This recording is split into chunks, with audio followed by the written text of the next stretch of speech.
Bertrand Vignal, paysagiste, un des dirigeants de l'agence Base Paysage, qui a commencé à Lyon et qui est en train de s'installer partout en France. D'abord, on s'est croisés plusieurs fois par site interposé ou parce qu'on t'a invité à intervenir dans des ateliers. Il se trouve que tu as travaillé sur la vallée du fleuve Martil à Tétouan. Ça intéresse beaucoup nos amis de la Vitelle. Et puis, il y a aussi ce travail sur la correction du Rhône, qui pour nous est un modèle qu'on montre aux étudiants quand on travaille sur les questions fluviales et d'encloisonnement des fleuves, sur la renaturation, la réouverture des berges et tout ça. Évidemment, c'est quelque chose qu'on regarde ensemble en atelier avec les étudiants, ça nous paraît très important. Et puis il y a aussi, peut-être tu vas le montrer, quelques études sur les questions de submersion marine sur la côte atlantique. Voilà, donc vous voyez, c'est parfaitement dans la principale thématique de Ménimed, qui est sur d'aborder les questions de l'eau, et deux grandes thématiques de l'exposition, qui est fleuve en liberté et submersion littorale. Je te passe le micro. Super. Ouais. Super, ça marche. Bonjour à tous. Merci beaucoup. 17h à Marseille, un jour de beau temps. Il y a du monde dans la salle, je suis content parce que je me suis dit que c'était peut-être pas gagné. Donc moi, je suis Bertrand Vignal, je suis architecte paysagiste. Je suis co-associé d'une agence qui s'appelle Base, voilà, qui est une agence d'architectes paysagistes et d'urbanistes. Donc je vais effectivement pour répondre à cette invitation là et qui me fait très plaisir. J'avais déjà un petit peu présenté ce projet, je crois il y a 4 ans. Et finalement les choses n'ont pas tellement évolué depuis et je vous expliquerai un peu pourquoi. On est parti avec beaucoup de là, celui-là, ouais, peut-être. C'est mieux là. On est parti. Vous m'entendez bien là? Ouais, ça va. On est parti avec beaucoup d'ambition sur ce. Voilà. On est parti avec beaucoup d'ambition sur ce projet. Voilà. On est parti avec beaucoup d'ambition sur ce projet et on arrive à des choses qui sont intéressantes, mais qui nous échappent un peu. Et je vais essayer de vous parler un peu de ça. Et puis deuxième partie, si on a le temps, je sais pas, on a quoi, en 40 minutes peut-être. Hein. Voilà, un travail qu'on fait alors qui est un peu plus technique. Le premier, c'est plus du récit, du plan guide, du narratif et des méthodes. L'autre, c'est plus technique sur les submersions marines et l'accueil des submersions marines dans une petite ville du Tréport, vous connaissez peut-être là vers Amiens, là-bas, baie de Somme, d'endroits magnifiques mais qui sont un peu plats. Et comment on accueille et comment on installe aujourd'hui des éléments qui accueilleront en 2065 des crues qui sont exceptionnelles aujourd'hui et bien sûr qui seront des crues et des submersions marines annuelles ou bisannuelles en 2065. Et comment on met les choses en place, comment on le modélise et quelles sont les décisions à prendre par rapport à ça. Vous êtes prêts? C'est bon. Allez.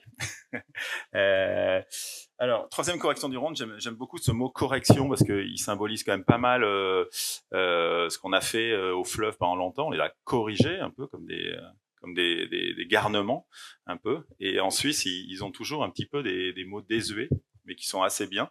Ils ont gardé ce correction, mais on comprend bien. Et justement, la troisième correction du Rhône, elle est un peu moins corrigée. C'est un petit peu différent. Voilà, on assouplit. On met moins de fessées. Donc on est dans cette partie-là. Vous voyez, là vous reconnaissez le lac Léman. Ici vous avez le Valais suisse, qui est une vallée incroyable. Si vous n'êtes jamais allé là-bas, allez-y. Vous aurez du mal à revenir. C'est un site monumental incroyable dans lequel coule le Rhône. Hein. Le Rhône est ici. Il part du glacier du Rhône qui est en train de disparaître. Et c'est la région des grands glaciers. C'est la région aussi de Zermatt, donc grand équivalent de Chamonix, hein, ces grandes valeurs du ski suisse, ces archétypes, on va dire touristiques mondiaux, sont autour de ce site-là. Donc, on a répondu à un concours international en 2019. On a été présélectionné et puis on a fait le concours autour de cette question comment, on va dire, faire récit et comment amener tout le monde à rassembler tout le monde autour d'un projet très particulier qui est donc la 3e correction du Rhône sur 160 km, c'est-à-dire l'ouverture du Rhône x2 en moyenne en largeur. Je vous expliquerai un petit peu, c'est-à-dire on ouvre le Rhône x2 pour limiter les inondations et le rendre plus naturel. Ça implique des choses colossales, c'est des projets à plusieurs milliards de francs suisses, plusieurs milliards d'euros. Tony Arborino, qui dirigeait l'office cantonal du Rhône, c'est un office dédié à cette question-là, est quelqu'un d'assez utopique et brillant. Le directeur de ça s'est dit il faut lancer un concours. On a fait toutes les études techniques depuis les années 2000. Il faut maintenant, on est en 2019, 2018, là, il faut rassembler les gens. Il faut rassembler les gens autour d'une nervure de vie qui est le Rhône, qui est pas lu comme une nervure de vie actuellement, parce que aller au Rhône en Suisse à cet endroit-là, ça veut dire aller se suicider, c'est ça un peu l'expression. Donc la valeur de la rivière est très connotée, et encore. Et donc il a lancé ce concours et on a été lauréat avec une équipe de mobilité, de designers, d'ingénieurs techniques, voilà. Et on savait pas trop ce qu'on allait gagner non plus. On pensait qu'on allait gagner une réalisation sur 160 km à plusieurs milliards d'euros. Donc là, on s'est dit bon, on va commencer à regarder, à acheter à Marseille sur la côte. Mais bon, finalement non, on s'est retrouvé à Meaux et donc ça n'a pas été la même, mais c'était très bien aussi et ça permet de distiller des choses aussi plus profondément. Et on a fait aussi quelques éléments. On va pas rentrer dans ce tableau horrible, mais qui montre un petit peu toutes les personnes concernées et les éléments concernés, c'est-à-dire qui sont on va dire les chefs de section, parce que ça fait 160 km, donc il y a des sections par ville avec l'office cantonal et tout ça. Après, c'est géré par le système fédéral. Donc et tout ça sur 2 cantons. Vous savez, en Suisse, il y a des cantons et entre les cantons, déjà, il n'y a pas la même langue. On est sur une vallée où il y a 2 langues, voire 3, vu qu'il y a un dialecte. Donc, c'était pas évident parce que on s'adresse pas à nous en français, on s'adresse à nous en haut-valaisan. Qu'on ne maîtrisait pas.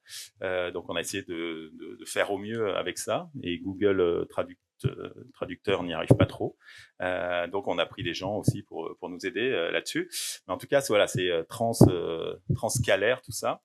Tout ça pour vous dire que il y avait beaucoup de monde à essayer de convaincre et à mettre, on va dire, dans le même bateau que nous. Et c'est vraiment l'idée de ce concours, c'est de trouver un peu un chef d'orchestre qui serait pas un chef d'orchestre technique, qui serait un chef d'orchestre qui prendrait tout ce que tout le monde veut, toutes les contraintes, et qui essaierait d'en tirer la substantifique moelle pour mettre un peu tout le monde d'accord et de créer un dialogue. Donc c'est ça, ça a été ça notre rôle, et notamment autour d'un plan guide. On en a parlé tout à l'heure, un plan guide, et un plan guide qui resterait pas dans un tiroir, mais un plan guide qui serait actif, vivant, et qui serait adaptable et qui vivrait sans nous, c'est-à-dire il suffirait de l'ouvrir et puis finalement on comprend très bien ce plan de vie, qu'il soit pas techno, quoi. Voilà, ça a été un peu notre objectif. Alors, on va passer quand même un peu sur le site. On a un héritage très fort dans le site, quasiment impossible à prendre en photo, pardon, et en vélo aussi. Ce site, parce que énorme. Donc c'est des vues obliques de Google Earth. Vous avez les grands glaciers là. On voit le glacier du Rhône tout petit ici, avec ses vallées là suisses. Et on arrive jusqu'au glacier du Rhône et on a l'impression de remonter dans le temps. Les villages n'ont pas bougé depuis 300 ans avec des techniques de construction incroyables en pierre et en bois. Donc c'est vraiment des choses à aller voir. Là, on doit être à Brigue, donc la partie allemande. Et puis on descend un peu. Le Rhône là est assez naturel, mais c'est une fausse idée un peu de la nature du Rhône, parce que là déjà il a perdu 70% de son débit qui passe dans des canalisations de conduite forcée sur les côtés pour faire de l'énergie. Donc du coup on a ce Rhône naturel, mais qui l'est déjà beaucoup moins. Et puis on a toutes ces terrasses de culture, de vignes, version là qui sont incroyables. Hein. On a l'impression d'être dans le Seigneur des Anneaux, juste de l'autre côté de la montagne. Et ici, hein, c'est là où le Seigneur des Anneaux justement a été écrit par Tolkien, et c'est pas un hasard. C'est-à-dire qu'il y a une valeur du sublime qui est complètement dingue. C'est intéressant effectivement de voir tous ces éléments. Plus on descend en aval, plus pardon, ça fait des petits bruits, mais plus on descend en aval, plus les choses sont, on va dire, corseté, notamment le Rhône, vous voyez, commence à être endigué, c'est ces corrections qui ont eu lieu à chaque fois. Là, on est à Sion, ville importante, assez intéressante. Et puis là, on est ce qu'on appelle le coude du Rhône, vers Martigny. C'est l'arrivée de la vallée qui vient de Chamonix aussi. C'était un endroit ici où il y avait des particularités. Le Rhône allait tout droit avant, et puis il a rencontré une paroi dure et il s'est mis à obliquer. Alors, il y a longtemps, hein. Voilà, mais c'est un endroit où il y a des croisées de vent très particuliers. Et avant que tout ça soit aménagé le siècle dernier, il y avait des dunes de limon glaciaire qui montaient à 150 mètres, un peu comme la dune du Pilade. Donc des anomalies géologiques à ces endroits qui ont été complètement éteintes et nivelées. Mais vous voyez ce rapport qu'on a entre quelque chose d'assez anthropique et quelque chose de très naturel, et c'est cette force de la verticalité qui est incroyable. Et puis on arrive sur le delta du Rhône ici, avec en face ici Vevey, Montreux, et le contre-champ de ça est assez incroyable, parce qu'on voit cette bouche d'entrée dans le Rhône, et beaucoup plus agricole, où ils faisaient beaucoup de tabac à l'époque. Donc là, enfin, pour une fois, dans nos projets de paysage, on peut parler du sublime. On essaie toujours de le glisser, mais on a du mal. On n'est pas à l'échelle. Là, c'est assez incroyable, et notamment l'expression de la géologie. Là, vous avez ici tout un cône, vous voyez, de dévalement des torrents sur le côté, là, qui a créé une forêt. Juste à côté, vous avez entendu parler de ce village qui s'est fait recouvrir il n'y a pas très longtemps. C'est juste au-dessus, là. Juste au-dessus, là. Donc, on est dans ces conditions très particulière et dans, on va dire, beaucoup de vulnérabilité au réchauffement climatique par rapport à la fonte du permafrost. Alors c'est un paysage à la fois vertical et transversal, très fort, où le Rhône existe finalement plutôt par sa végétation d'accompagnement qui est venue spontanément quand ils l'ont corrigé, qui n'a pas été plantée, mais on le voit pas finalement tant que ça, sauf quand on prend de l'altitude. Et puis on a un peu la même image, là, ces grands dévalements, ces cultures, donc des contrastes très forts entre des choses anthropiques et des choses, des dynamiques géologiques qui sont vraiment intéressantes. Voilà, ça on l'a vu déjà un petit peu, mais j'y reviendrai. Donc ici on a un Rhône canalisé, donc on se dit bah tiens c'est de la nature. Faut imaginer que là-dedans il y a tellement de vitesse qu'il y a quasiment aucun poisson en fait. Donc en fait on a une espèce de coquille vide de nature, vue comme de la nature, mais si on l'analyse comme ça rapidement, on se dit ouais bah c'est le Rhône, il y a des poissons, c'est nature, et je le mets en cartographie. Là je m'adresse à vous. Tiens éléments verts, naturels et tout. Ça n'a pas grand-chose de naturel. C'est une coquille vide, sans vie, avec quelques poissons qui arrivent quand même à se mettre un peu sur le bord, mais ça va tellement vite, parce que ça a été dessiné en ingénierie pour évacuer, que en fait, il n'y a pas grand-chose en fait, là-dedans. Donc, avant, le Rhône, c'était ça, sous les cartes napoléoniennes, quelque chose qui divague, bien sûr, fortement, avec bien sûr un problème foncier sur toute cette emprise-là, parce qu'il bougeait tellement au fur et à mesure des crues que finalement le terrain appartenait à personne, et ça reste un peu dans l'ancrage même 200 ans après. C'est des choses très particulières. Et il y a eu toute une série donc pour venir conquérir un peu cette vallée fertile, parce que quand même les Suisses ils vivent pas mal dans ces endroits en montagne et c'est quand même assez ardos, et donc ils se sont mis à corriger le Rhône pour essayer de limiter ses crues. Première correction, 1863, on commence à faire des digues, deux ou trois inondations là-dessus, elles sont emportées, ils le refont, enfin un travail de titan. 1930-1960, entre les deux arrivait du chemin de fer qui vient faire des digues aussi, donc on fait arriver le chemin de fer vers la fin du 19e, donc lui aussi il faut le protéger, et le chemin de fer il vient desservir aussi des mines qui sont là, des industries, des choses comme ça, parce que les industries peuvent se mettre que dans la vallée. Donc deuxième grande partie, développement économique, sécurité et développement économique. On couple les deux et on met les moyens pour endiguer les choses et développer une économie, notamment une économie pharmaceutique, alors qui ne s'appelait pas comme ça, mais tous les vaccins que vous avez eus ont été pour le Covid ont été faits dans le Valais, là, au-dessus. Donc, grosse valeur patrimoniale et économique, on va dire. Et dans les années, donc il y a toujours eu des grandes inondations. C'est un endroit qui est très soumis au vent aussi. Vous voyez, il y avait des grands alignements brise-vent un peu partout, des peupliers, parce qu'on a des grands couloirs de vent. Et ça va s'accentuer avec le réchauffement. Et dans les années 2000, coup sur coup, boum, à quelques mois d'intervalle, deux énormes inondations, deux centenales, l'une sur l'autre, qui dévastent tout, dévastent non, mais qui inondent des usines, qui inondent des entrepôts, coût 7 milliards de dégâts. Et là, décision d'État fédéral qui arrive à se mettre d'accord en disant qu'est-ce qu'on fait ?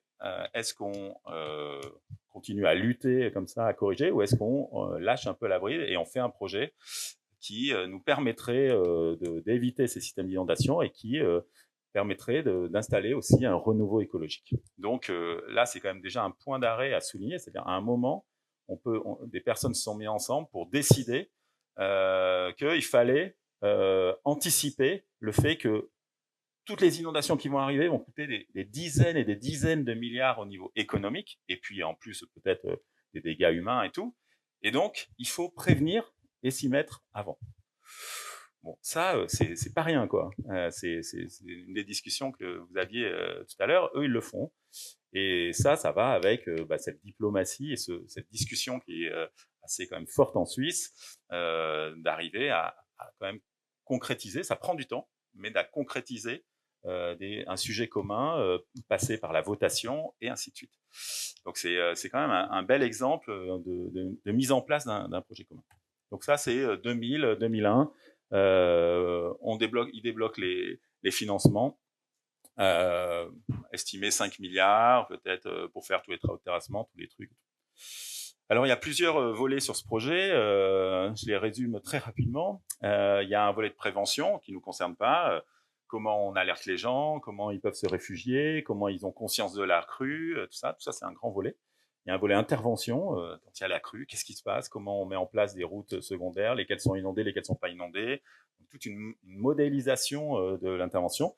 Puis il y a un projet de construction pour arriver à faire cette troisième correction du Rhône, c'est-à-dire ouvrir le Rhône.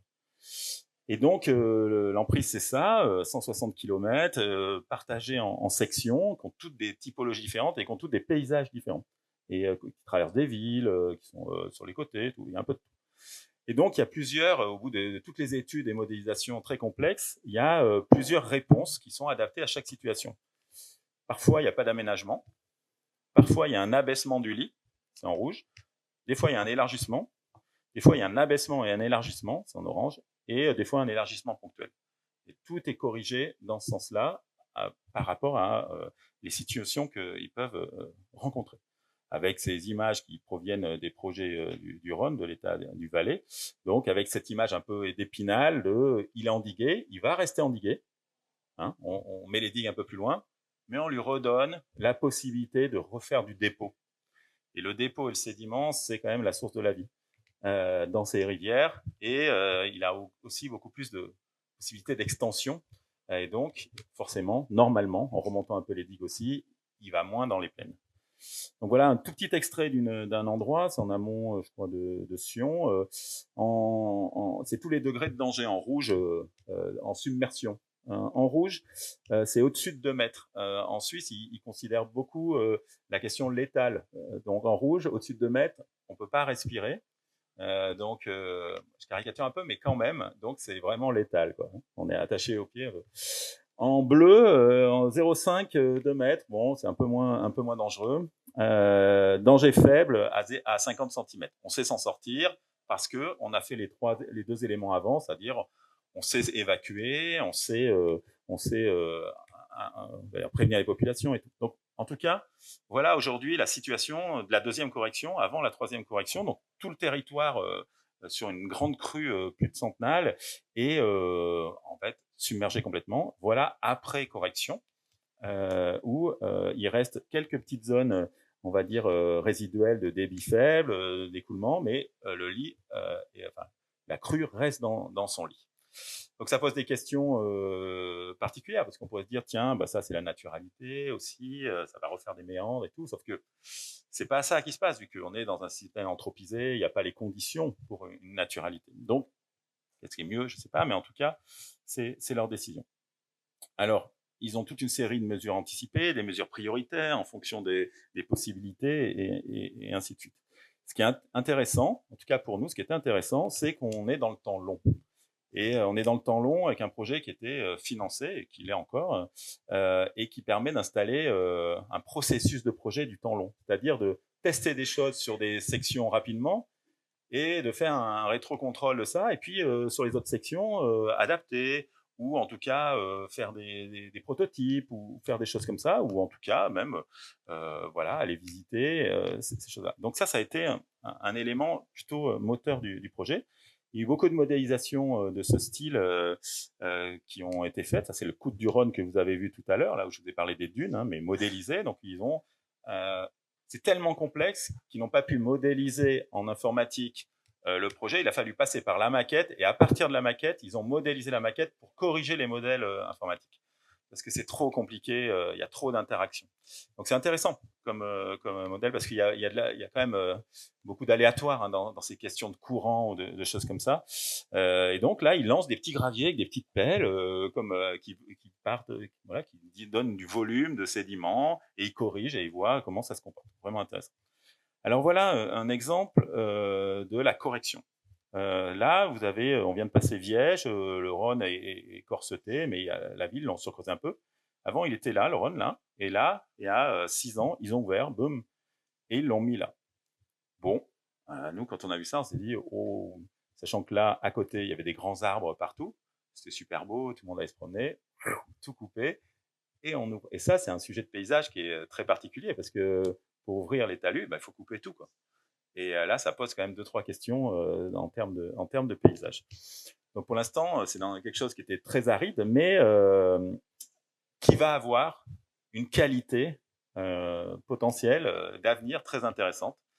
Et ce passage n'est pas évident. Et ce qu'il faut retenir aussi de ça, c'est le courage peut-être des fois aussi de prendre des décisions, d'y aller un peu fort pour que ça revienne à un état qui pourrait être peut-être plus intéressant, notamment pour la vie aquatique, et notamment comme nervure de vie pour les habitants. On en parlera peut-être. Donc des aménagements, voilà. Quand on est entré dans le sujet en 2019, il y avait eu 19 ans de projet, on a reçu des milliers de pages, des trucs, on comprenait, pour dire à peu près rien, c'était assez difficile, mais on s'est dit, on a compris qu'il fallait faire narratif entre tout le monde. Alors, on avait rendu ces planches, là, on avait droit à 2 planches, un oral de 27 minutes, parce que j'étais arrivé 3 minutes en retard, donc j'ai pas eu 3 minutes de plus, mais bon, ça avait fonctionné, dans lequel on avait essayé d'exprimer toute la volonté des actes qu'on voulait mettre en place, on y reviendra, mais en tout cas, comme lien systémique à la plaine, c'est-à-dire comme nervure de vie, c'est ça qui a bien marché, et comment on construit un plan guide et une ligne de vie commune, et on apprend de cette construction tous ensemble, c'est-à-dire comment on fait un vrai processus de projet dans le long terme, qui porte des valeurs climatiques, des valeurs écologiques et des valeurs sociales. La valeur technique, c'était pas nous. Nous, on porte ces valeurs-là. Et ça, c'est tout ce qui manquait, c'est ce qu'a développé la personne qui a lancé le concours, volontairement. Il a même pris les élus à part, il a fait faire, on va dire, des éléments de rendu avec des bancs, des arbres plantés à un endroit. Il a fait visiter les élus. Il a dit voilà, on aura ça sur les 160 km. Là, tous les élus ont dit ah non, ça va être tout pareil. Ah bah très bien, il faut lancer un concours. Ok, voilà. Donc il s'est fait une technique comme ça pour essayer de faire passer ces trucs. Donc assez malin. Donc on voit que ça tient aussi à quelques personnes aussi. Alors, comment on construit ce récit commun? C'est pas évident. C'est ce grand plan de guide et ce grand géorécit sur tout ce territoire. Alors, on s'est pas beaucoup inspiré, mais moi, je suis assez marqué des imaginaires des grands parcs américains. Vous connaissez donc ce wilderness américain où on a copié un peu cette esthétique des grandes affiches. Vous voyez, Yellowstone, Yosemite, là, ces grandes affiches ultra colorées, magnifiques du milieu du siècle. Ce qui est intéressant dans les grands parcs américains, c'est que les grands parcs américains, ils ont été créés après une brutalité sans nom qui est la guerre de sécession. Donc pour réunir le pays et faire unité commune, vous voyez bien que les Américains ils aiment bien quand même ça, ils ont réussi d'ailleurs, plus ou moins en tout cas sur le papier. Ils les rassemblent autour de plein de choses, dont la question de la nature sauvage, qui est l'élément majeur et qui est une sorte de rédemption de cette guerre destructrice civile du peuple américain. Et donc, ils créent un récit narratif de tout ça. Autre élément là-dessus, c'est qu'ils se rendent compte qu'avec l'exploitation aussi minière et l'exploitation de l'or, les grands espaces sauvages commencent à être, malgré tout, dès cette époque, commencent à être abîmés, notamment avec cette volonté, après la guerre de sécession, d'aller tous à l'ouest. Et donc, vient la question de la protection, et ils mettent en place, comme ils savent bien le faire, toutes ces imageries pour installer ce sentiment de nature globale. Et on a repris un peu cette idée-là. Et on s'est dit, ça, c'est du projet autant que dessiner les accès à l'eau ou des choses comme ça. Inscrire ces grandes représentations de ce qui est cette nature du Rhône a une valeur très très importante dans la communication et dans l'appropriation que tout un chacun se fera dans la vallée. On ne peut pas aller toucher tout le monde, il faut les toucher de manière globale.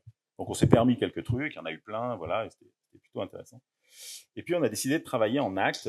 Acte 1, apprendre du territoire. Acte 2, installer le récit. Acte 3, développer les outils programmatiques. Donc c'est assez basique. Et puis les choses se nourrissent au fur et à mesure. C'est pas un acte et puis on regarde plus. Et les choses se nourrissent sans arrêt. On corrige, on ajuste dans tous les sens. Et c'est ça le plan guide. Et c'est ça le paysage, j'ai envie de dire aussi. Ce qui caractérise le paysage, c'est que le produit, il n'est pas fini, il diverge. C'est un système poreux, un système d'adaptation. Et c'est ça qui est intéressant. Nous, on est là comme guide, mais les choses nous échappent après. Et ça, c'est un peu cette volonté. Alors, on a été pris aussi parce qu'on avait apparemment les plus travaillé en concours sur le Valais suisse qu'on connaissait pas et essayer de chercher tout ce qui nous intéressait. On a tout analysé jusqu'aux fêtes des villages, tout ça, et on a essayé de distiller tout ça dans les cartographies, dans les éléments pour qu'est-ce qui fait patrimoine autour de ça. Donc, par exemple, ça fait patrimoine. Ça, c'est, oui, vous savez ce que c'est ça? C'est des éléments anti-chars pour pas que les Russes puissent arriver dans la vallée. Et ça, il y en a partout. Donc voilà, c'est une espèce de dents Toblerone partout. Il y en a dans tous les sens. Ça fait patrimoine, on l'a gardé, c'est marrant, ça se découvre. Il peut y avoir des chemins qui sont liés à ça quand on se balade sur le Rhône. Ça, c'est les bis, ce truc-là. Vous voyez, c'est des petits canaux suspendus sur les parois. Et on peut partir de la vallée et monter le long de ces bis, parce que c'est des canaux du Moyen-Âge qui ont été mis en place pour ramener de l'eau dans la vallée, tellement la vallée est sèche. Donc, on a un patrimoine de milliers de kilomètres de chemins qui partent du Rhône, enfin, qui partent des montagnes et qui arrivent au Rhône comme ça, et qui permettent de diffuser. Et tout ça, c'est le patrimoine du Rhône en fait. C'est pas que le fleuve, c'est tout ça le patrimoine du Rhône.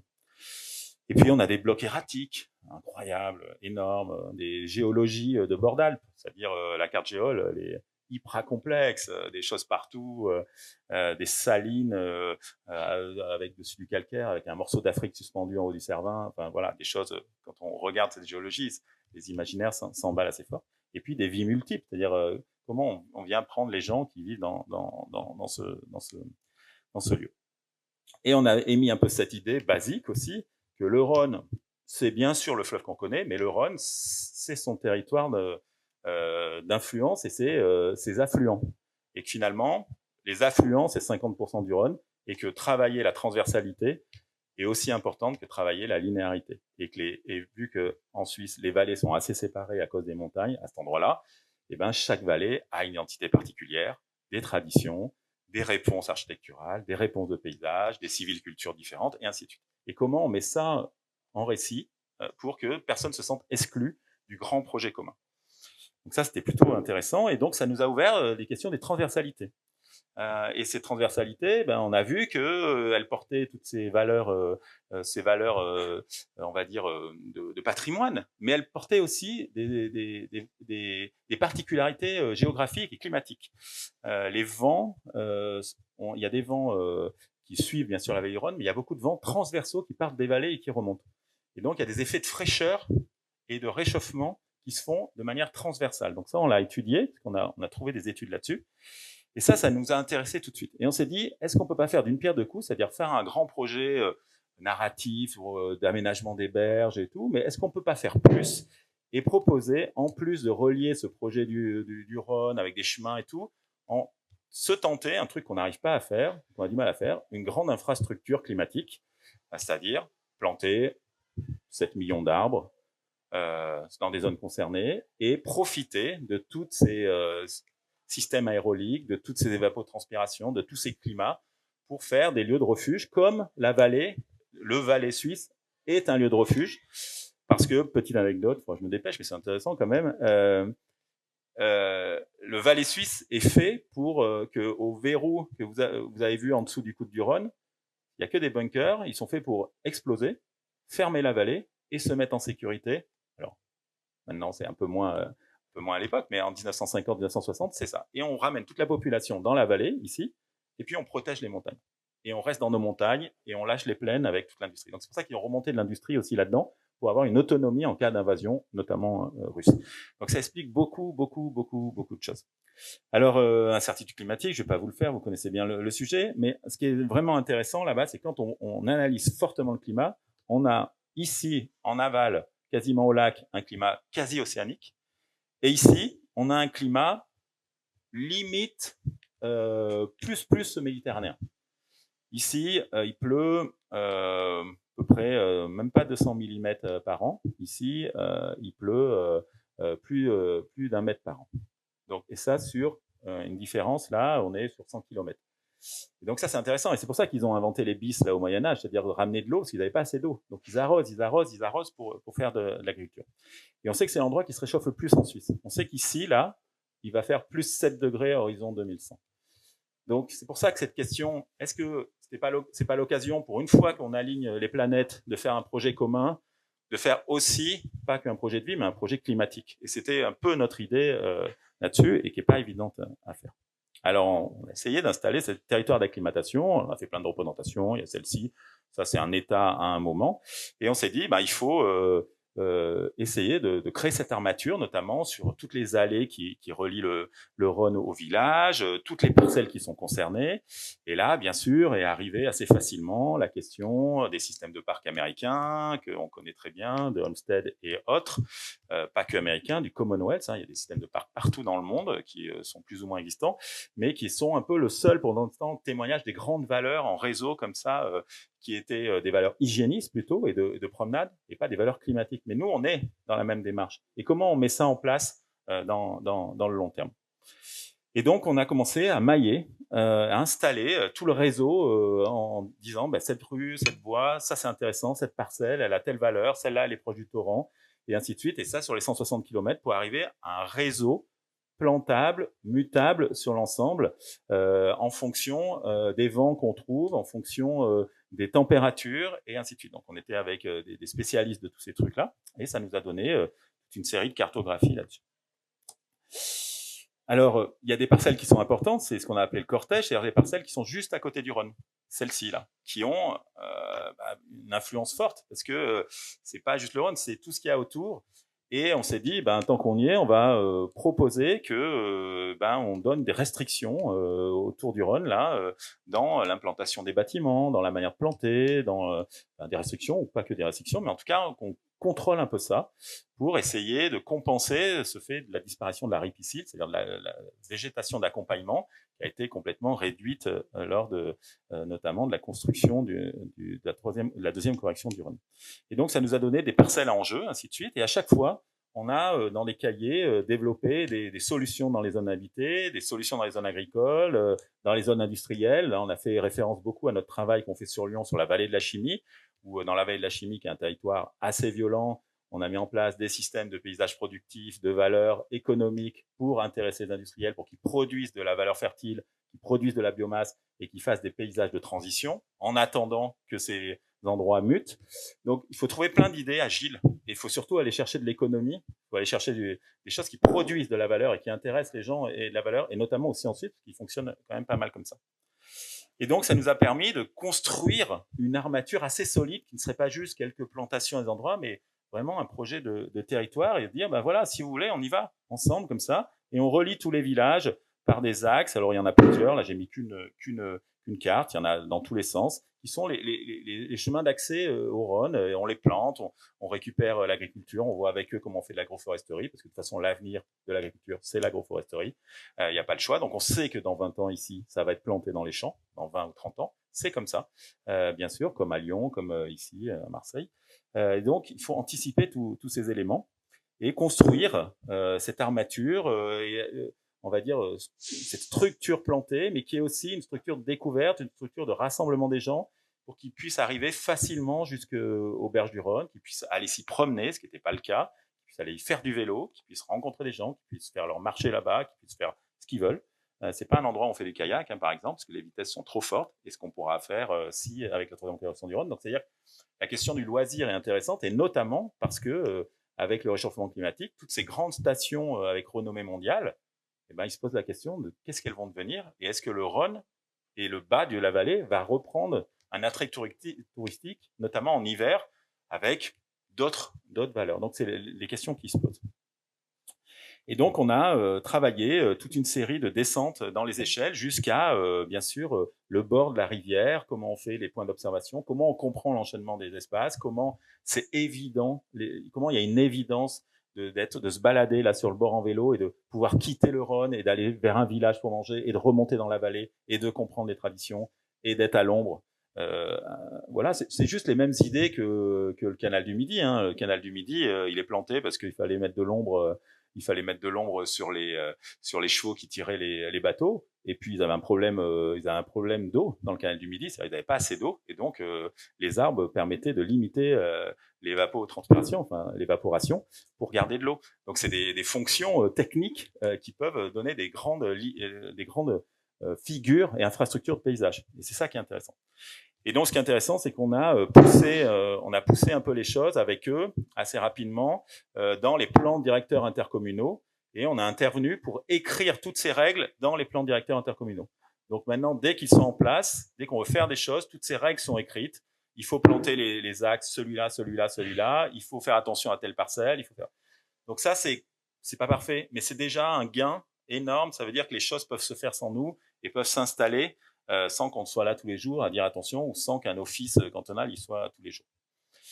Et puis donc on a traduit tout ça dans des documents, et notamment au niveau de la parcelle là, et puis on a fait tout un processus de projet.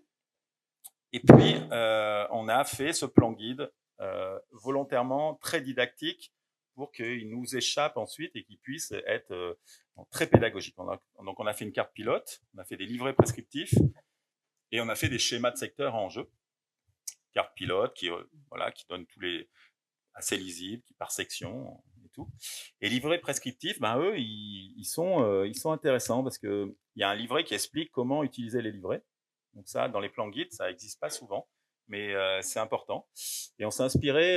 Moi, quand j'étais petit, je faisais je l'avais peut-être déjà dit, mais je faisais des bouquins, vous savez, où on est le héros, on joue avec des dés.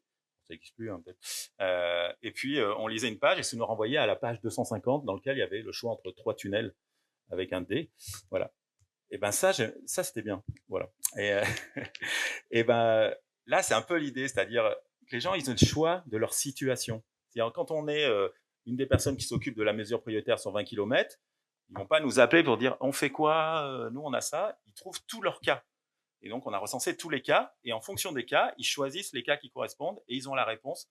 Tout ça pour créer de la diversité, mais surtout de l'harmonie et de la diversité, ce qui est un des éléments les plus durs à faire en paysage, c'est-à-dire d'être harmonieux, d'être unitaire, tout en étant en diversité. Et ça, pourquoi on s'efforce à faire ça? Parce que le Valais suisse, c'est ça. C'est unitaire, mais c'est diversifié. C'est diversifié parce que les climats sont pas les mêmes, les habitudes sont pas les mêmes, les traditions sont pas les mêmes. Et donc, comment on arrive à mettre ça en place sur le projet? Donc, il y a des choses sur les mobilités, la végétation, les haltes de contemplation. C'est un livret entier sur la question de la contemplation, cette valeur universelle de paysage. Hein, quand même, faut quand même se rappeler que en immobilier, même si les spéculations sont sur plein de choses, mais ce qui est cher, c'est parce qu'il y a une belle vue, et c'est encore le cas. C'est un bon emplacement, donc ça a une valeur dingue. Je pense que plus tard, ça sera ce qui n'est pas exposé à l'ouest en plein soleil en 2080, ce sera plutôt ça, à cause des chaleurs. Mais halte de contemplation, c'est 2 livrets même. Voilà. Et donc on a toute une série d'éléments où ils peuvent trouver sur le plan les contemplations de paysage, les contemplations nature, où ils trouvent un système de halte hameau, une halte pont, c'est-à-dire on prend les ponts suisses, vous savez, qui sont couverts, et dès qu'on fait un pont, on travaille une halte dessus pour l'interprétation du paysage, une halte digue, une halte berge, et ainsi de suite. Ou quand c'est plutôt nature et on s'enfonce, et ben on a une descente à l'eau, une plateforme d'observation, mais descente à l'eau, c'est juste des rochers, et on les a mis là au fur et à mesure. Et on a fait ça sur tous les sujets, y compris les matériaux. Sur les matériaux, on s'est dit, on va tenter, parce qu'on fait un projet d'acclimatation là, on va tenter un peu d'atténuation quand même, vu qu'on a des millions de mètres cubes de limon qui vont sortir. Qu'est-ce qu'on peut en faire et est-ce qu'on peut pas les transformer, en matériaux fertiles, certainement, pour exporter dans les villes ou même sur place, et puis transformer les limons et les sables en mobilier. Et donc, on a interdit d'utiliser le béton sur l'ensemble, que du bois, de la pierre et de la terre. Et avec ça, on doit construire les hameaux, les portiques, les abris vélos, les mobiliers et tout. Et ça nous a donné toute une série un peu d'éléments. Là, c'est des endroits très dessinés parce que c'est l'arrivée des promenades qui arrivent des villages. Donc, quand on se promène en vélo, on sait qu'il y a un village parce qu'il y a un hameau relais dans lequel le village, lui, expose des trucs ou vend des produits du village et on comprend ces trucs. Donc, c'est un peu comme, vous voyez, des refuges. Donc, on a fonctionné comme ça. Et puis, à des endroits, on a juste des pierres. Ça a été fait un petit peu même sans nous. Le projet avance un petit peu sans nous, on descend à l'eau. Et puis là, juste pour vous montrer, ça c'est le Rhône aujourd'hui, et voilà où sera le Rhône après, c'est-à-dire dès qu'il y a une confluence, il le double, et la forêt qui est là, elle se retrouve en milieu alluvial. Elle va évoluer à partir de ça, elle va mourir, renaître, se développer. Ça va créer un milieu écologique intéressant. Et quand on est dans une ville comme ici à Viège, Visp, dans des endroits de confluence, là, on est peut-être plus sur des notions de parc à ces endroits-là. Voilà. Pour la troisième correction. Vous voulez que je parle un petit peu de c'est plus court, l'histoire de la Brelle ou comme vous voulez? Ouais, rapidement. L'histoire de la Brelle, on est en France. Donc, il se passe des trucs en France. Il n'y a pas que les Suisses qui sont bons. Ah non, je termine sur la troisième correction du Rhône quand même, parce que là j'étais très positif. Nous, on a commencé chapeau de roue en 6 mois. Il a fallu faire tout le plan guide et tout, avec une maîtrise d'ouvrage qui n'était pas du tout, on va dire, aguerrie. C'était plutôt des géologues, des choses comme ça, aguerris à la question du projet. Donc ça a été assez lourd, assez compliqué pour mettre ça en place. Mais on avait ce patron là qui mettait de l'animation. Il y a eu des élections, l'extrême droite est passée en Suisse, en tout cas sur le canton du Valais, et ça a ralenti le projet parce que ce projet, c'est quand même 900 hectares qui sont pris de terrain pour l'ouvrir, notamment 700 hectares d'agriculture. Et donc forcément, ça gratte un peu pour plein de raisons, et c'est normal.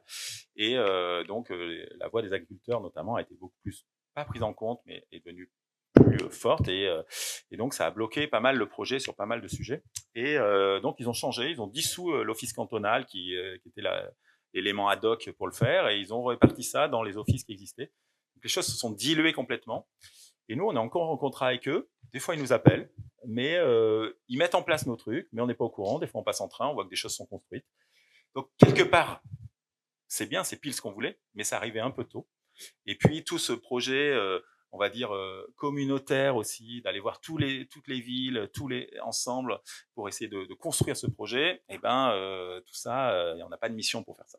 Donc pour l'instant, ça avance, et il se renvoie à la base. Il y a beaucoup de tensions. Il y a eu des énormes inondations il y a 2 ans à Sierre, et d'un côté, certains disaient il y a des inondations parce que vous n'êtes pas allé assez vite. Ça veut dire que le projet est vraiment nul, donc il faut changer la méthode, et il faut changer le projet.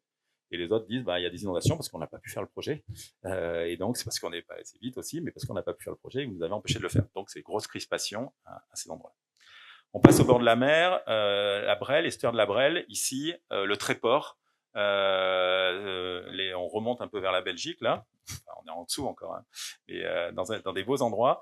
Dans un endroit qui s'appelle Mers-les-Bains. Mers-les-Bains, alors j'ai pas mis peut-être les bonnes photos, c'est un endroit incroyable avec que des maisons colorées, un peu anglaises, qui est une des premières stations balnéaires françaises du 19e, parce que c'est une des premières lignes de train qui est arrivée directement à la mer depuis Paris.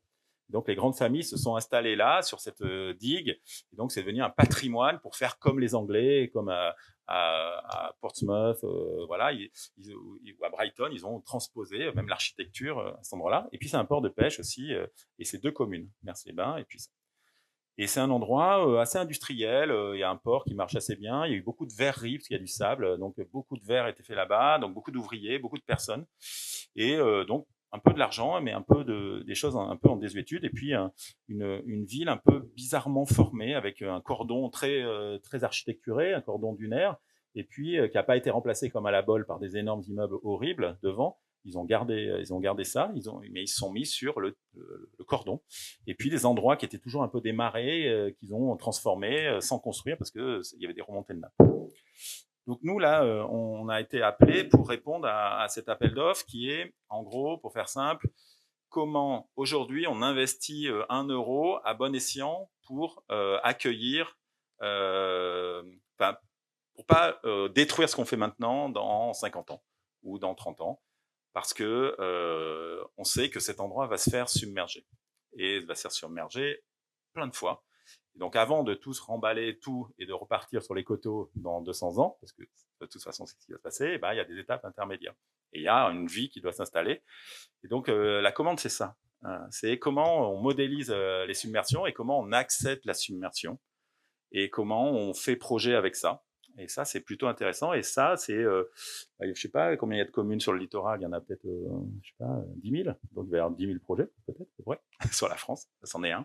Et c'est assez intéressant. Donc, on a fonctionné, là aussi, en imaginaire, en narratif. On fonctionne beaucoup comme ça à l'agence pour engranger tous les éléments, des tempêtes, des submersions. On se fait des documents un peu incompréhensibles comme ça, mais ça nous permet de synthétiser les choses.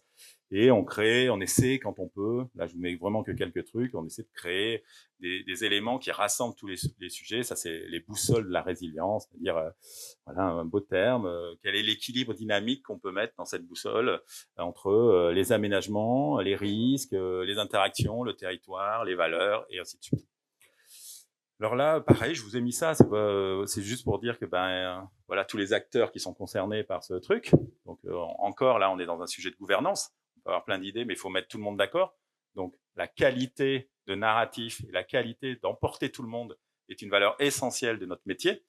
D'être clair, d'être persuasif, de mentir un peu pour faire passer les trucs, et quitte à pas préciser, de donner envie, de donner de l'espoir et de dire je vous ai compris et surtout j'ai compris votre territoire. Je ne le connais pas aussi bien que vous, mais je suis allé l'étudier et donc j'ai fait de l'analyse et j'ai fait de l'analyse mais jusque là, voilà. Et on peut pas me prendre en défaut. Ça, je pense que dans les ateliers, on vous le répète, mais c'est ça qui nous fait en tout cas nous gagner, c'est qu'on analyse beaucoup, et après on essaie de synthétiser, et de mettre ça dans des systèmes de narratifs et des logiques qui viennent agréger l'ensemble où ça semble être plus simple à comprendre et plus simple à communiquer. Et ça, c'est hyper important, en tout cas stratégiquement. Donc 3 missions, une étude de résilience, une mission de maîtrise d'œuvre, c'est-à-dire on fait ce travail qu'on a d'aménagement pour accueillir les choses, et puis une mission de procédure réglementaire. Donc je vais vous faire que les procédures réglementaires aujourd'hui, c'est ce qui vous intéresse, je crois. Ah non. Voilà. Donc là, on est dans cette vallée qui est assez grande, assez belle, et on a modélisé tous les éléments. Alors c'est une vallée donc qui avait pas mal d'usines, qui avait cet estuaire balnéaire très connu, et puis qui a toujours eu des tempêtes incroyables qui sont arrivées là-dessus. Il y a toujours eu des événements qui est très marqué dans l'imaginaire collectif. Il y a plusieurs séquences, hein, la brêle maritime, la partie canalisée et la brêle sauvage. La partie canalisée parce qu'il y avait des usines, hein, on s'en est servi beaucoup, et on a essayé de contrôler le flux d'arrivée d'eau. Plein d'ouvrages hydrauliques partout, dans tous les sens, abandonnés, existants, des canaux, des choses, même des châteaux 18e qui se branchaient dessus. Et voilà, donc on a relevé tout ça. Et ça, c'est une superposition en noir du plan aujourd'hui et puis de ce qu'il y avait il y a 200 ans. Un petit peu même avant, 300 ans. Donc un marais comme partout, et puis on est venu dessus faire un projet humain de contrôle, sauf que le réchauffement climatique, il a ce côté un peu de retour de boomerang de la nature. Hein. Et franchement, c'est pas mal. C'est pas cool le réchauffement climatique, mais c'est quand même un gros allié pour nous. Si on se dit, de toute façon, il est là, et qu'il faut s'adapter, c'est un allié qui est super, parce que ça va mettre tout le monde un peu d'accord. Il va y avoir des réticences, ça va être compliqué, ça va être chaotique. Mais par rapport à il y a 10 ans, par rapport à il y a 15 ans, ça n'a rien à voir dans la manière de persuader les gens. Donc, ça peut être intéressant en tout cas de bien amener ça. Donc, on a un endroit qui s'inonde assez fort, c'est-à-dire qu'il y a des paquets à chaque grande tempête, il y a 150 000 mètres cubes d'eau salée qui rentrent ici, dans la ville et là dans le port. Et puis en plus, ils se prennent des crues qui arrivent de la rivière et les deux se rencontrent dans cet endroit-là. Donc autant dire qu'il y a un petit problème et il faut trouver des solutions. Et puis on est dans ces endroits où la côte elle est à 4,65 m, 5,90 m, 7 m. Alors, à Marseille, vous êtes un peu habitués sur les parties basses là, mais pas que. Mais donc c'est très bas, quoi. Et ça se joue à 50 cm les sujets, ou 20 cm. Ça se joue à 20 cm. Si on monte les choses de 20 cm, on a 10 000 m3 en moins.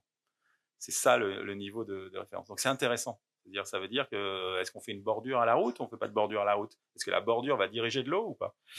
Donc vous voyez, c'est pas mal. Donc l'objectif, c'est aujourd'hui la tempête qui fait référence, là, Éléonore, 2018, c'est une tempête retour 10. Alors on dit c'est 10 ans et tout, mais en fait il y a 10% de chances qu'elle arrive. Du coup, elle est arrivée en 2022, et ça on sait qu'elle va arriver en 2065, ça va être chaque année, en gros. Chaque année, il y aura ce problème de la tempête exceptionnelle. Voilà. Et aujourd'hui, un élément majeur T100 sera un T10 dans 2065. Et donc ça, c'est l'objectif que c'est fixé, parce que après, on peut aller en 2150. En 2150, ce sera pire sans doute. Mais là, ils se sont fixés ça, d'accueillir ça et de voir comment on peut faire et quel effet ça a sur l'urbanisation et sur le dessin des espaces publics. Alors, on a très vite identifié quelque chose qui est important, c'est notre grand allié qui s'appelle le cordon de galets, qui est là sur la plage, qui fait hyper mal aux pieds, qui est trop chiant, mais qui est le grand ami, parce que lui, il permet de casser les choses, il est poreux et il a une force incroyable. Sauf qu'il a tendance à s'éroder énormément pour plein de raisons. Et donc, il y a des simulations où quand on met pas le cordon de galets, sur une petite tempête, eh ben, on voit tout ce qui s'inonde dans la ville. Voilà. Là, il n'y a pas le cordon de galets.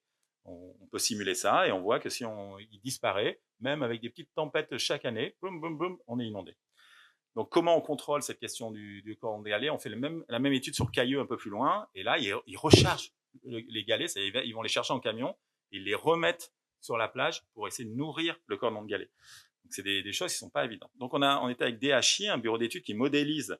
Alors, j'ai pas amené les petits films, mais c'est assez beau de voir tout ça qui avance. Bon, s'il y a personne dedans, c'est bien. Mais on a modélisé toutes les inondations pour essayer de voir comment ça se passait. Donc ça, c'est justement une crue, on va dire, décennale en 2065, vous voyez, qui prend tout ça, qui se met avec des hauteurs. Là, on est à 1,50 m à peu près, mais c'est une crue, c'est décennale. Donc, c'est une centenale, on peut être un peu plus. Sachant que personne ne sait vraiment modéliser ce qui va se passer. Donc, c'est déjà un premier niveau. Et on a assez vite remarqué qu'il y avait des effets très très loin, parce que comme les crues viennent, ça monte et que ça bloque la rivière, et ben ça remonte en amont, et donc ça crée des énormes dégâts en amont aussi à cause de ce bouchon d'eau, avant que la marée redescende et qu'elle revienne 8 heures plus tard avec de la submersion. Donc c'est pas une submersion, c'est des submersions à chaque marée pendant 3 jours. Et qu'il faut accueillir et vider, 150 000 à chaque fois. Donc c'est c'est pas juste une inondation à un moment. Donc vous voyez, pour les services de secours. Donc ça nous a permis de voir que les services des pompiers étaient vraiment dans l'endroit qu'il fallait pas, c'est-à-dire ils étaient dans le point bas, submergés. Donc quand on parlait tout à l'heure dans la troisième correction du Rhône, du plan justement de secours, eh ben c'est aussi quelque chose qui est à prendre en compte. Et donc on a décidé de modéliser voilà, à peu près toutes les crues et de prendre ça comme référence et de travailler avec 2 curseurs simples, basiques. Un curseur de résistance et un curseur de résilience. En disant, on va contenir quand même encore, un petit peu. C'est-à-dire, on va travailler un peu la digue, on va remonter un petit peu, on va l'orienter, mais on va aussi accueillir. C'est-à-dire, on va fermer le passage sous voie ici, sous le train, parce qu'en fait, par ce petit passage passe 70 000 m3. Bah, peut-être on peut lui mettre une écluse. Changer l'écluse ici, rehausser l'écluse d'1 mètre, ça enlève 50 000 m3. Sauf que ça coûte 10 millions. Bon, peut-être faut le faire. C'est intéressant. Et il y a un programme là-dessus. Donc on a regardé ces choses-là. Donc ça, c'est la résistance, c'est-à-dire affiner les choses. Et puis la résilience, c'est tamponner, diriger, infiltrer, rejeter, c'est-à-dire accueillir ces paquets de mer aux endroits où on peut accueillir. Alors heureusement, on a de la chance ici, c'est qu'il y a des endroits un peu libres, parce que justement, comme l'eau est encore présente, ils n'avaient pas trop construit. Mais il y a aussi tous les bords de voie SNCF qui arrivent, des parkings, des choses comme ça. Alors, récemment, ils ont fait un énorme parking touristique sur un endroit qui était en bas, et ils ont remblayé à 4 mètres, donc on a perdu une zone. Voilà. Et ils ont fait un parking ici aussi récemment, là, qu'on va détruire pour le creuser. Ils ont tous été d'accord. Donc on essaie de protéger en priorité les secteurs habités, un petit peu le port et aussi les secteurs industriels dès que c'est possible par rapport à l'économie. Et donc, ça nous a donné un peu ces cartographies. Et dans la résilience, on a plusieurs possibilités. Soit on a un format S, c'est-à-dire on arrive à mobiliser telle parcelle, telle parcelle, telle parcelle. Un format M, on arrive à mobiliser un peu plus de parcelles. Et L, là, on arrive à être commun sur l'ensemble. On peut récupérer les voies ferrées qui sont abandonnées. Les gars de la SNCF nous ont dit, mais oui, bien sûr, nous aussi, on veut s'installer dans le système de résilience. Bon, ça n'arrive pas, hein, bien sûr. Et voilà. Donc ça, c'est la version maximale, mais ça veut dire peut-être qu'elle arrivera. En tout cas, notre projet est fait pour que on puisse le mobiliser dans 15 ans, si on veut. Et donc voilà, à peu près, là c'est le format S. Voilà ce que ça donne quand on fait pas le projet. Et puis, pardon, c'est inversé. Quand on fait pas le projet, c'est ça. Et quand on fait le projet, ben il y a un petit peu moins d'inondations dans des secteurs habités, des secteurs industriels. Mais on accueille. Pareil de l'autre côté, voilà le projet, voilà ce qui se passe quand on ne fait pas le projet en 2065. Et puis voilà ce qu'on arrive à contenir en dirigeant l'eau, en la stockant et en la vidant toutes les 8 heures. Et comment on fait projet de paysage avec ça. Et donc on a fait toute une série de scénarios pour se mettre d'accord sur un scénario qui est équilibré entre à peu près tout le monde, toutes les directions, le syndicat mixte, l'État et ainsi de suite. Il y a beaucoup d'économies là-bas, il y a des transports routiers, il y a beaucoup de choses. Donc tout le monde a été un petit peu mis à contribution. Ceux qui ont le plus perdu, c'est le terrain de foot parce qu'il est au milieu là. Et l'équipe, bon, elle est pas très bonne, hein, l'équipe de Mercedes. Mais et du coup, là, on a un problème, c'est qu'on n'arrive pas pour l'instant à replacer le terrain de foot ailleurs. Et c'est un gros sujet électoral, bien sûr. Mais et on avait vu que le terrain de foot est entouré de murs. Et si on enlevait les murs, on pouvait stocker 20 000 mètres cubes de plus. Et comme il ferme les murs et puis le portail, mais qui est fermé, et ben quand il y a des inondations, en fait, ils se privent de 20 000 mètres cubes pour protéger leur terrain de foot. Donc c'est vraiment assez rigolo. Donc on a listé tous les éléments, les promenades, les parkings qui existent, des rues irrigantes, la grande prairie, et on a regardé comment on pouvait installer un projet de paysage qui accepte ça.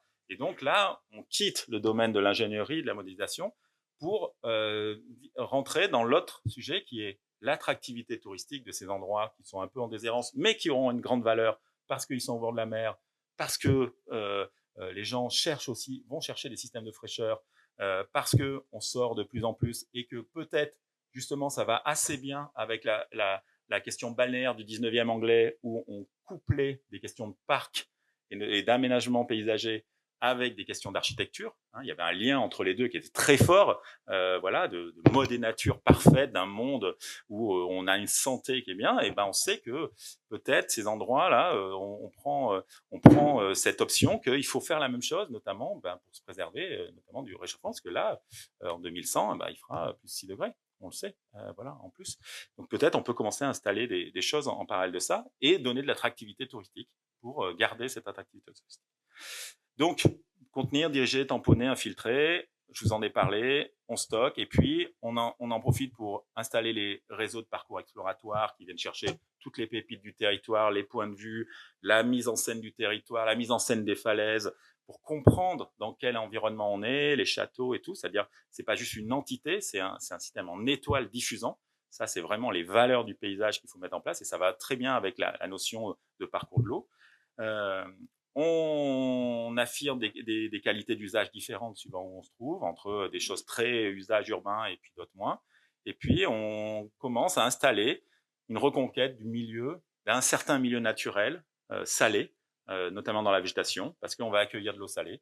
Et donc, ça va changer peut-être. Les grandes prairies, qui est ici un grand stade de foot, voilà, va se transformer en un milieu végétal de lagune qui va servir de parc ou d'autres choses. Et donc, on a développé là, après toute la mécanique de paysage, l'inclusivité, la culture du risque et tout. Et ça nous a donné des plans comme ça de paysage dans lesquels on transforme cette digue tout en conservant certains murs qui dirigent l'eau, qui stockent, pour amener l'eau dans des grands bassins comme ça, en contrebas, derrière la digue, très naturel, en pierre, en végétation, dans lequel on peut mettre une aire de jeu. On refait une grande digue de promenade là-dessus. On rehausse le mur ici de 15 cm qui nous permet d'économiser 20 000 mètres cubes voilà, sans bloquer la vue pour les enfants et sans gréver l'effet banc aussi. Donc c'est toutes ces choses qui sont un peu voilà. Et là, vous avez cette grande ouverture sur la ville avec ces merlons qui ont été mis et on le transforme aussi en grande prairie ouverte basse qui stocke là 70 000 mètres cubes, qui se vide toutes les 8 heures et qui devient un grand parc commun à cet endroit, assez naturel, assez simple. Et donc, on a ce grand paysage qui va se transformer au fur et à mesure du temps. Et ce qui est intéressant, je finis par ça, c'est que ça amène cette notion de désimperméabilisation de la ville quand même à outrance, qui est rouge, c'est très imperméabilisé. On va passer dans un domaine un peu plus intéressant. C'est pas la priorité du projet, mais c'est un effet collatéral positif. Je vous remercie.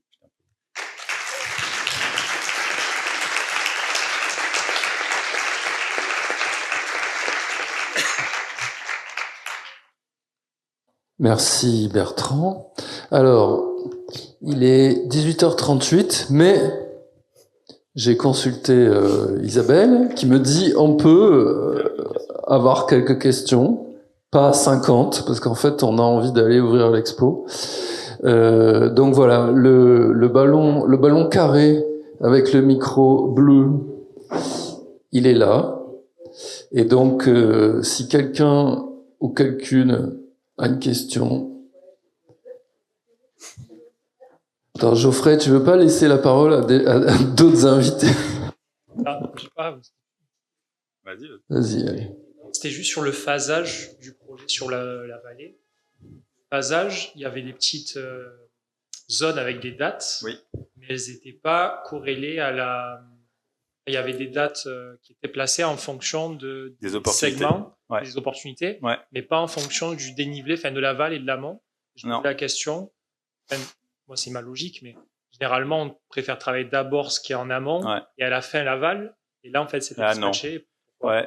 Et les Suisses ils sont pas mal comme ça. Par exemple, quand ils ouvrent une rivière, on travaille dessus à Genève. Nous on va attendre que tout se libère.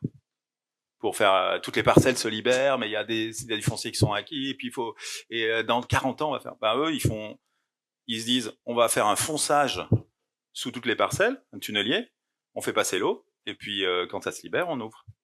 Et vous voyez c'est un peu ces logiques, c'est-à-dire ils préfèrent qu'il se passe des choses en fait tout de suite, et ça améliore déjà énormément la situation. Donc c'est à l'opportunité. Sinon, si on le fait dans ce sens-là, en attente ça va durer 200 ans. Et c'est en cours, ça continue. Marion.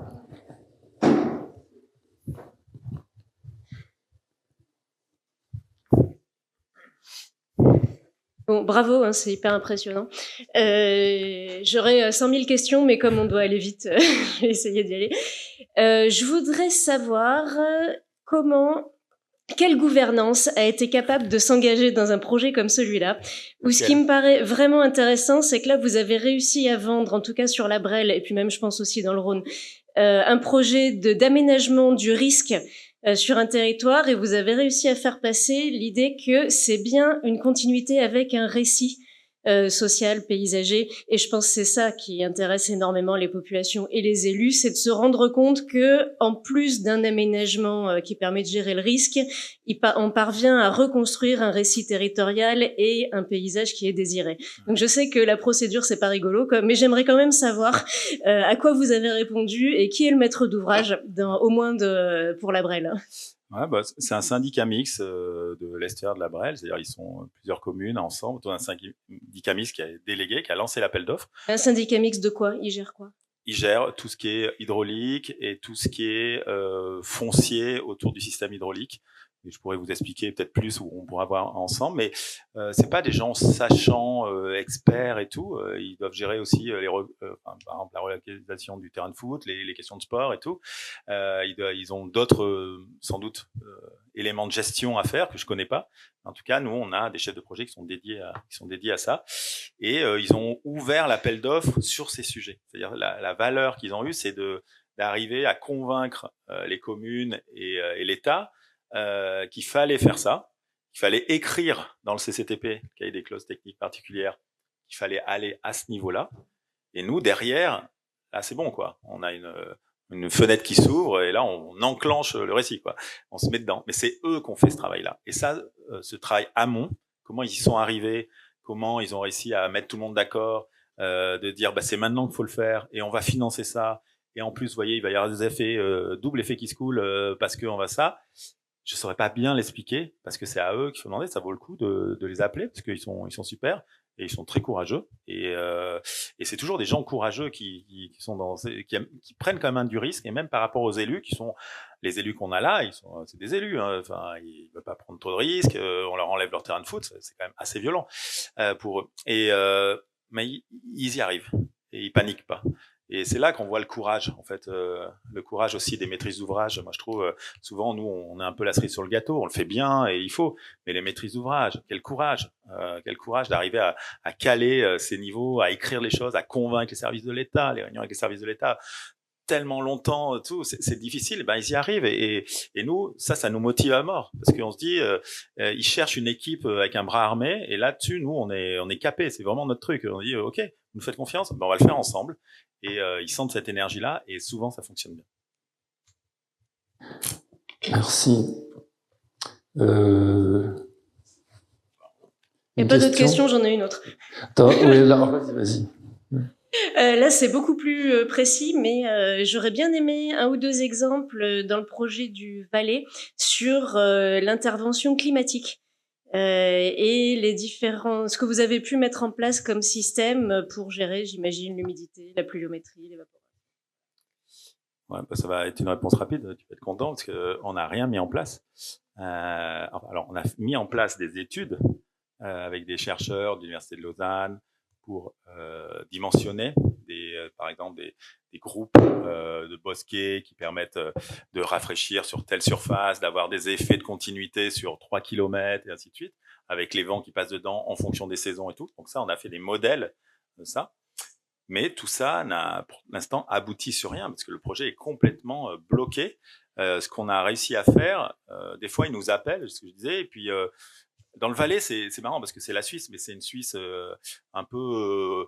on va faire le projet, il dit il faut quoi? Il faut des pierres, ok, d'accord, bah, je connais un mec qui vend des pierres, on fait ça. Il n'y a pas d'appel d'offres, ils vont en Italie chercher les trucs et tout, et ils font notre projet. On a dessiné un truc tout simple et c'est fait parfaitement, c'est hyper beau, c'est exactement ce qu'on a fait. Voilà, ils le respectent entièrement, mais sans nous. Et donc des fois on passe et on voit des choses réalisées qui sont exactement le plan guide. Voilà, adapté. Donc ça c'est assez miraculeux, mais on en éclate, c'est-à-dire faire on a des systèmes un peu de plantation, on a des descentes à l'eau, on a des promenades qui se déroulent un petit peu, mais on n'a pas réussi à mettre en place la grande structure parce que tout ça est complètement arrêté, notamment politiquement. Le micro, il est fatigué, ouais, je crois. Merci beaucoup. Voilà, c'était très raccord.